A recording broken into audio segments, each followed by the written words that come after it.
Hi അസ്സാം വലൈക്കും, welcome back. അപ്പോൾ ഇന്നിതാ ഞാൻ കുക്കിംഗ് വീഡിയോ ആയിട്ടല്ല കേട്ടോ വന്നത്. പെരുന്നാളൊക്കെ അല്ലേ വരാൻ പോകുന്നത്. അപ്പോൾ നല്ലൊരു മൈലാഞ്ചിൻ്റെ വീഡിയോ ആണ്. 2 ഇൻഗ്രീഡിയൻസ് വെച്ച് വളരെ പെട്ടെന്ന് റെഡിയാക്കാൻ പറ്റുന്ന മൈലാഞ്ചിൻ്റെ വീഡിയോ കേട്ടോ. അപ്പോൾ കഴിഞ്ഞ പ്രാവശ്യം ഞാൻ മെഹന്തി വീഡിയോ ഇട്ടപ്പോൾ ഒരുപാട് സംശയങ്ങളുണ്ടായിരുന്നു. അപ്പോൾ ഈ ഒരു പ്രാവശ്യം നിങ്ങൾക്ക് ആദ്യമായിട്ട് ഉണ്ടാക്കുന്ന ആൾക്കാർക്കും ഈ ഒരു വീഡിയോ നോക്കി ഉണ്ടാക്കി കഴിഞ്ഞാൽ പെർഫെക്റ്റ് ആയിട്ട് കിട്ടും കേട്ടോ. അപ്പോൾ അതിനുള്ള ടിപ്സും കാര്യങ്ങളെല്ലാം പറയുന്നുണ്ട്. അപ്പോൾ എല്ലാവരും വീഡിയോ സ്കിപ്പ് ചെയ്യാണ്ട് കാണാം. നമ്മളെ വീഡിയോ ആദ്യമായിട്ട് കാണുന്ന ആൾക്കാരൊന്ന് സബ്സ്ക്രൈബ് ചെയ്ത് സപ്പോർട്ട് ചെയ്യാം കേട്ടോ. അപ്പോൾ ഇതാ വീഡിയോ പോവാം. അപ്പോൾ ഞാൻ ഇവിടെ ഒരു ബൗൾ എടുത്തിട്ടുണ്ട്. അതിലോട്ട് ഞാൻ ചായപ്പൊടി ആട്ടോ ചേർത്ത് കൊടുക്കുന്നത്. 3 ടേബിൾ സ്പൂൺ ചായപ്പൊടി, അതുപോലെ തന്നെ അതേ അളവ് തന്നെ 3 സ്പൂൺ പഞ്ചസാരയും കൂടെ ചേർത്ത് കൊടുക്കുന്നുണ്ട്. എന്നിട്ട് ഇങ്ങനെ മിക്സ് ആക്കി കൊടുക്കുക കേട്ടോ. നിങ്ങൾക്ക് വേണമെങ്കിൽ ടിന്നിലോട്ട് ഇങ്ങനെ ഡയറക്റ്റായിട്ട് ചേർത്ത് കൊടുത്താൽ മതി. ഞാൻ നിങ്ങൾക്ക് കാണാൻ വേണ്ടിയിട്ടാട്ടോ അങ്ങനെ ബൗളിലാക്കി എടുത്തത്. അപ്പോൾ അത് നന്നായിട്ട് മിക്സ് ആക്കിയിട്ട് മാറ്റി വെക്കുക. പിന്നെ അതാ ഞാനിവിടെ ഈ ഒരു ടിന്നിലാട്ടോ ഉണ്ടാക്കുന്നത്. ഇത് ഞാൻ ആദ്യം ഉണ്ടാക്കുന്ന ടിന്ന. ഇനിയെടുത്ത് ഇങ്ങനത്തെ ഒരു ടിന്നുണ്ടെങ്കിൽ അത് എടുത്താൽ മതി കേട്ടോ. ഞാൻ പിന്നെ ഇതാ ഈ ഒരു ഗ്ലാസും ഇതിനായിട്ട് ഉപയോഗിക്കുന്ന ഗ്ലാസ്സാട്ടോ. ഇങ്ങനത്തെ ഒരു ചെറിയ ഗ്ലാസും അതുപോലെ ആ ടിന്നും ഉണ്ടായാൽ മതി. എന്നിട്ട് ഈ ടിന്നിൽ നമുക്ക് ഈ ഒരു നമ്മൾ മിക്സ് ആക്കി വെച്ചില്ല ചായപ്പൊടിയും പഞ്ചസാരയും, അതിങ്ങനെ ചുറ്റും ഇട്ട് കൊടുക്കാം കേട്ടോ. അപ്പോൾ ഇങ്ങനെ ഇട്ട് കൊടുത്തിട്ട് നടുക്ക് വേണം നമ്മൾ ഈ ഒരു ഗ്ലാസ് വെക്കാൻ. പിന്നെ ഇതാ ഈ ടിന്നൊന്നും ഇല്ലാത്ത ആൾക്കാർക്ക് നമ്മൾ വീട്ടിൽ വെച്ച് സാധാ ഉപയോഗിക്കുന്ന പാത്രം വെച്ചിട്ട് എങ്ങനെ ഉണ്ടാക്കുക എന്നൊരു വീഡിയോ ഞാൻ നേരത്തെ ഇട്ടിട്ടുണ്ട് കേട്ടോ. ശർക്കരയൊക്കെ വെച്ച് ഉണ്ടാക്കണ ഇതും ജീരകമൊക്കെ വെച്ചിട്ട് ഉണ്ടാക്കണ നല്ല ഇതേപോലെ തന്നെ ഉണ്ടാക്കാൻ പറ്റുന്ന മൈലാഞ്ചിൻ്റെ വീഡിയോ നേരത്തെ ഇട്ടിട്ടുണ്ട്. കാണാത്ത ആൾക്കാർ കണ്ടു നോക്കണേ. ഞാൻ മുകളിൽ കാർട്ടിൽ കൊടുക്കാം കേട്ടോ. അപ്പോൾ ഇതാ ഞാൻ ചുറ്റും ഇങ്ങനെ ഇട്ട് കൊടുക്കുക കേട്ടോ. നമ്മൾ ഈ ടിന്നിൻ്റെ ചുറ്റും ഇട്ട് കൊടുക്കുക. നടുക്ക് നമുക്ക് ഈ ഗ്ലാസ് വെച്ചിട്ടൊന്ന് പ്രസ് ചെയ്യുമ്പോൾ തന്നെ എല്ലാ സൈഡിലോട്ടും ഈ ഒരു ചായപ്പൊടിയെല്ലാം മാറിപ്പോകും കേട്ടോ. എന്നിട്ട് ഗ്ലാസ് നടുക്ക് വെക്കണം കേട്ടോ. എന്നാലേ ആ ഒരു വെള്ളം വൃത്തിയായിട്ട് അതിൽ വീഴുള്ളൂ. എന്നിട്ട് ഇതുപോലെ തന്നെ ആവിയൊന്നും പോവാതെ ഈ ഒരു ടിന്നിൽ കണക്കായിട്ട് കവർ ചെയ്തിരിക്കണം ഒരു പാത്രം മുകളിൽ വെക്കുക. എന്നിട്ട് ഞാൻ അതിലോട്ട് ഐസ് ക്യൂബായിട്ട് ഇട്ട് കൊടുക്കണം. പിന്നെ വെള്ളം, നല്ല തണുത്ത വെള്ളം ഒഴിച്ചു കൊടുക്കുക. എന്നിട്ട് ഞാൻ ഈ ഒരു തുണി നോക്കണ്ട കേട്ടോ. ഞാൻ ഇതിനായിട്ട് ഉപയോഗിക്കുന്ന തുണിയാണ്, അതുകൊണ്ടാണ്. പിന്നെ ആവി പുറത്ത് പോകാണ്ടിരിക്കാൻ ഈ ഒരു തുണി വെച്ചിട്ട് ഇങ്ങനെ കെട്ടിക്കൊടുക്കുക. അപ്പോൾ ഇത് സിമ്പിളല്ലേ ഉണ്ടാക്കാൻ, ഇത്രയേ ഉള്ളൂ. എന്നിട്ട് ഇങ്ങനെ കെട്ടിക്കൊടുത്തതിന് ശേഷം ഇത് നമുക്ക് അടുപ്പിൽ എല്ലാം സെറ്റാക്കി വെച്ചതിന് ശേഷം ലാസ്റ്റ് ഇങ്ങനെ അടുപ്പിൽ വെച്ചാൽ മതി കേട്ടോ.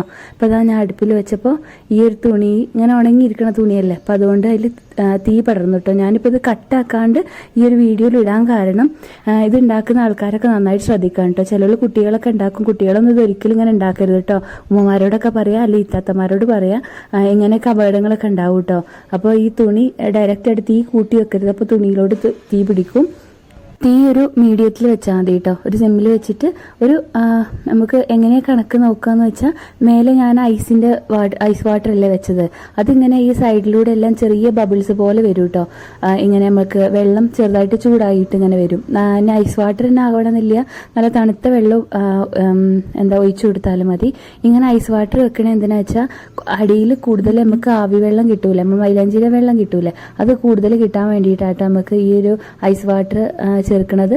പിന്നെ ഞാൻ അതൊന്ന് കുറച്ച് സമയം ഒരു 10 മിനിറ്റൊക്കെ കഴിയുമ്പോൾ ഒന്ന് ചൂടായി വരും കേട്ടോ. മുകളിലത്തെ വെള്ളം ഐസെല്ലാം ഉരുകിയിട്ട് ചൂടായി വരും. അപ്പോൾ വീണ്ടും ഞാൻ അതിലോട്ട് ഐസ് ക്യൂബ് ഇട്ട് കൊടുക്കുന്നുണ്ട് കേട്ടോ. അപ്പോൾ അങ്ങനെ ചെയ്യുമ്പോൾ നമുക്ക് കൂടുതൽ ആവിൻ്റെ വെള്ളം കിട്ടും കേട്ടോ. നമുക്ക് ഈ ഒരു വെള്ളം കൂടുതൽ കിട്ടും അതിന്. അപ്പോൾ ആ സൈഡിലൂടെ കണ്ടില്ലേ ഇങ്ങനെ ചെറിയ ബബിൾസ് ആയിട്ട് ഇങ്ങനെ വരുന്നത്. അപ്പോൾ അങ്ങനെ ബബിൾസൊക്കെ ഇങ്ങനെ ആയി വെള്ളം കുറച്ച് ചൂടായി വരുമ്പോൾ നമുക്കിത് ഓഫ് ചെയ്യാം കേട്ടോ. അത്രയും നിങ്ങൾ എന്താ പറയുക, അത്ര സമയം വെച്ചാൽ മതി കേട്ടോ. ആ ഒരു കണക്ക്, അല്ലാണ്ട് ടൈമൊന്നും നോക്കണ്ട. ടൈം ചിലപ്പോൾ കുറച്ച് കൂടുതലും കുറവൊക്കെ വരും. അപ്പോൾ ഇതാ ഇങ്ങനെ ഓഫാക്കിയിട്ട് ചൂട് പോകണ വരെ തന്നെ ഇങ്ങനെ വെക്കുക കേട്ടോ. എന്നിട്ട് ചൂട് പോയി കഴിഞ്ഞിട്ട് എടുത്താൽ മതി, ചൂട് പോകാണ്ട് എടുക്കരുത്. അപ്പോൾ ഇതാ ചൂടെല്ലാം പോയി കഴിഞ്ഞിട്ട് ഞാനിതൊന്ന് അയച്ചു നോക്കുക. അപ്പോൾ ഇത്ര നമുക്ക് ആവി വെള്ളം കിട്ടിയതൊക്കെ കാണാം കേട്ടോ. അപ്പോൾ ഇതിൻ്റെ മേലത്തെ വെള്ളത്തിൻ്റെ ചൂടും ഈ നമ്മൾ ടീനിൻ്റെ ചൂടൊക്കെ പോയിട്ടുണ്ട് കേട്ടോ. ഞാൻ എടുക്കുമ്പോൾ ഒരു 10 മിനിറ്റ് വെച്ചാൽ മതി, ചൂടെല്ലാം പോകും കേട്ടോ. അപ്പോൾ നമുക്ക് എടുത്തു നോക്കാം ഇത്ര ആവി വെള്ളം കിട്ടിയെന്നൊക്കെ നോക്കാം കേട്ടോ. ഇങ്ങനെ ചെയ്താലും ശർക്കര കൊണ്ട് ചെയ്താലൊക്കെ ഒരേ എഫക്റ്റ് തന്നെ കേട്ടോ. നമുക്ക് വീട്ടിൽ ഇപ്പോൾ ചിലപ്പം ശർക്കരയും ജീരകമൊക്കെ എടുക്കാനില്ലാത്ത ആൾക്കാർ ഇങ്ങനെ പെട്ടെന്ന് ചായപ്പൊടി പഞ്ചസാരയൊക്കെ നമ്മളെന്നും ചായ ഉണ്ടാക്കണമല്ലേ, ഇങ്ങനെ ഉണ്ടാക്കാം. പണ്ടൊക്കെ എനിക്ക് ഓർമ്മയുണ്ട്, ഞാനൊക്കെ ചെറിയ കുട്ടികളുടെ സമയത്ത് എൻ്റെ ഇത്തിയൊക്കെ ഇങ്ങനെ ഉണ്ടാക്കി തന്ന ഓർമ്മ കേട്ടോ, ചായപ്പൊടി പഞ്ചസാരയൊക്കെ വെച്ചിട്ട്. അപ്പോൾ അതും ഇതേപോലെ നല്ല കളർ കിട്ടും കേട്ടോ. ഒറ്റ ഇടയിൽ തന്നെ നല്ല കളർ കിട്ടും. അപ്പോൾ ഇത്രയും ആവി വെള്ളം നമുക്ക് കിട്ടിയിട്ടുണ്ട് കേട്ടോ. മൈലാഞ്ചിൻ്റെ വെള്ളം ഇത്രയും കിട്ടിയിട്ടുണ്ട്. അപ്പോൾ ഞാൻ കുറച്ചല്ലേ ചേർത്തുള്ളൂ. അപ്പോൾ നമുക്ക് എത്രയാണ് നിങ്ങൾ ഉണ്ടാക്കിയിട്ട് അത്ര അളവിന് ചായപ്പൊടി പഞ്ചസാരയൊക്കെ എടുത്താൽ മതി കേട്ടോ. അപ്പോൾ ഈ ഒരു വെള്ളം നമുക്ക് ഇതേപോലത്തെ കുട്ടികളെ മരുന്നിൻ്റെയൊക്കെ ബോട്ടിൽ ഉണ്ടാവില്ല, ഞാൻ പൊട്ടുന്ന ഒരു ബോട്ടിലാട്ടോ എടുത്തത്. അപ്പോൾ അങ്ങനത്തെ ഒരു ബോട്ടിലാക്കിയിട്ട് ഫ്രിഡ്ജിൽ സൂക്ഷിക്കാം കേട്ടോ. എത്ര നാൾ വരെ വേണേൽ സൂക്ഷിക്കാം, ഒരു കേടും വരില്ല. ഇങ്ങനെ കുറച്ച് ഉണ്ടാക്കുമ്പോൾ കുറച്ച് കൂടുതൽ ഉണ്ടാക്കിയിട്ട് ഇങ്ങനെ മാറ്റി വെച്ചാൽ മതി കേട്ടോ. എന്നിട്ട് നമുക്ക് എത്രയാണ് വേണ്ട അളവിനുള്ളത് ആ ഒരു ബൗളിൽ തന്നെ വെച്ചിട്ട് ഈ ഒരു കുപ്പിയിൽ ഇങ്ങനെ ആക്കിയിട്ട് ഫ്രിഡ്ജിൽ വെച്ചാൽ മതി. ഫ്രീസറിലൊന്നും വെക്കണ്ട, ഫ്രിഡ്ജിൻ്റെ ഡോറിലൊക്കെ വെച്ചാൽ മതി കേട്ടോ. കുറേ കാലം അങ്ങനെ തന്നെ നിൽക്കും, ആവശ്യം ഉണ്ടാകുമ്പോൾ എടുത്തിട്ട് ഉപയോഗിക്കാം കേട്ടോ. അപ്പോൾ ബാക്കിയില്ല ഈ കിട്ടിയ മൈലാഞ്ചിൻ്റെ വെള്ളമല്ലേ, അതിൽ ഞാൻ അതാ മൈദ ഇട്ടിട്ട് ഒന്ന് മിക്സ് ആക്കി കൊടുക്കുന്നുണ്ട്. ഇപ്പം തന്നെ ഞാനത് ഇടൂല കേട്ടോ. ഈ ഒരു മൈദയൊക്കെ ഇതിൽ പിടിച്ചിട്ട് ഒരു കളർ ചെറുതായിട്ട് ചേഞ്ച് ആയി വരില്ലേ, ഒരു 10 മിനിറ്റ് ഒക്കെ വെച്ച് കഴിഞ്ഞ് ചേഞ്ച് ആയിട്ട് വരും കേട്ടോ. ആ സമയത്താണ് ഞാൻ ഇടല്. എനിക്കങ്ങനെ തോന്നിയിട്ടുണ്ട്, കുറച്ചും കൂടെ കളർ അങ്ങനെ കൂടുതൽ കിട്ടുക മൈദ ഒന്ന് ഇതിൽ പിടിച്ചിട്ട് കണ്ട ഈ ഒരു സമയമാകുമ്പോൾ കേട്ടോ, ഈ ഒരു കളറാകുമ്പോഴായിട്ടില്ല. ഇത് ഞാൻ ഇന്നലെ ഉണ്ടാക്കിയതാ, മോക്ക് രാത്രി ഇട്ട് കൊടുത്തിട്ട് അവൾ അപ്പം തന്നെ കഴുകി കളഞ്ഞു കേട്ടോ. അങ്ങനെ മക്കളാവും കൂടുതൽ സമയം വെക്കില്ലല്ലോ, പക്ഷെ എന്നിട്ട് തന്നെ നല്ല കളർ ഉണ്ടായിരുന്നു കേട്ടോ. ഞാൻ രാവിലത്തെ മോള് കൈ ചുമന്നും കൂടെ കളർ ഇതിൽ കാണിക്കുന്നുണ്ട് കേട്ടോ.